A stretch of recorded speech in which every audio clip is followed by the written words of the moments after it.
जहांगीर तरीन हमारे वजीर आजम के उम्मीदवार होंगे। अब्दुल अलीम खान ने अहम ऐलान कर दिया। एक निजी चैनल को इंटरव्यू देते हुए इस्तेहकाम पाकिस्तान पार्टी के सदर अब्दुल अलीम खान ने कहा है कि आइंदा आम इंतखाबात सबके खिलाफ लड़ेंगे। जीतने पर जहांगीर तरीन इस्तेहकाम पाकिस्तान पार्टी के वजीर आजम के उम्मीदवार होंगे। उन्होंने बताया कि उनका परवेज खटक से बराह रास्त राबता नहीं हुआ और न ही महमूद से बात हुई। असद उमर से मुलाकात की तस्दीक करते हुए उन्होंने कहा कि उन्हें पार्टी में शमूलियत की दावत भी दी है। असद उमर सियासत करना चाहेंगे तो हमारी पार्टी में शामिल हो जाएंगे।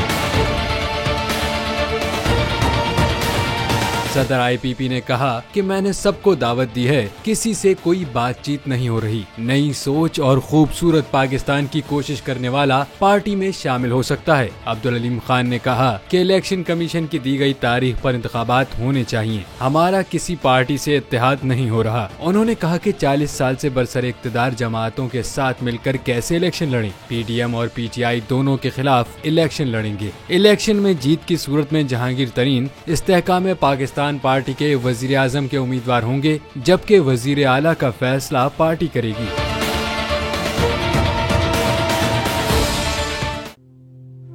तू की जाने यार अमीरा, रोटी बंदा खा जाती है। यूनान में कश्ती उलटने का अलमनाक हादसा। उदास आंखें, चेहरों पर मायूसी, दिलों में अब भी प्यारों के बच जाने की आस। मेरी दरखास्त है वजीर आजम अगे जल्दी तो जल्दी मेरे बच्चे की तलाश की जाए। गम की इस घड़ी में बोल रहा अपनों के साथ, सहाफती फराइज को निभाते हुए पहुंचाई हर खबर अवाम तक। और यूनान में महाजरीन के जहाज को हादसे के बाद अब रेस्क्यू ऑपरेशन खत्म हो चुका है।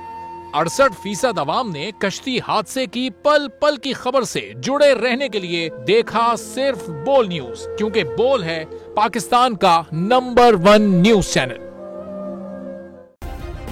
सब्सक्राइब करें और बेल दबाएं ताकि कोई खबर रह न जाए।